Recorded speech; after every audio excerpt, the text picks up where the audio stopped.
শিরিনের মায়ের হাত থেকে সৌমিত্র কাকুকে উদ্ধার করলো পারুল রায়ান। তারপরে সৌমিত্র কাকু নিজে পারুলকে তার মেয়ের স্বীকৃতি দিয়ে তার সয় সম্পত্তির সমস্ত কিছুর উত্তরাধিকারী বানিয়ে সবকিছুই লিখে পারুলের হাতে তুলে দিল। তো বন্ধুরা, এই নিয়ে বিস্তারিত জানতে হলে এখনই ভিডিওতে লাইক দিয়ে পুরো ভিডিওটি দেখতে থাকো। শুরুতেই থাকছে, পারুল ও রায়ান জানতে পেরে গিয়েছে যে সৌমিত্র কাকুকে শিরিনদের বাড়িতেই রাখা হয়েছে, আর এটাও খুঁজে বের করেছে সিগারেটের মাধ্যমে।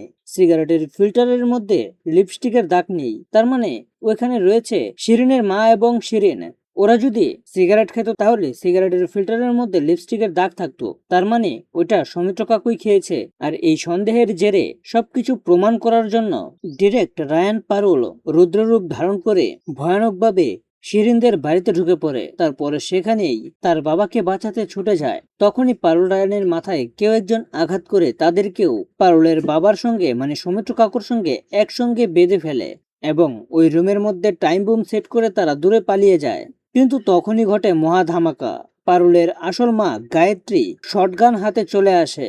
তারপরে তার শটগানের খেলা দেখায়, সেখানে থাকা সবকটা গুন্ডাকে সেখানেই শেষ করে ফেলে এবং সেখান থেকে টাইম বোমের টাইম শেষ হওয়ার আগেই পারুল, রায়ান এবং সৌমিত্রকে বের করে নিয়ে আসে এবং টাইম বোমটা ডিসপোজ করার জন্য বোম ডিসপোজাল ইউনিটকে খবর দেওয়া হয়। আর এদিকে দেখা যায় সৌমিত্র কাকু মানে শিরিনের বাবা পারুলের দিকে তাকিয়ে বলতে থাকে, মারে তুই আমার মেয়ে, এটা আমি কালই জানতে পেরেছি।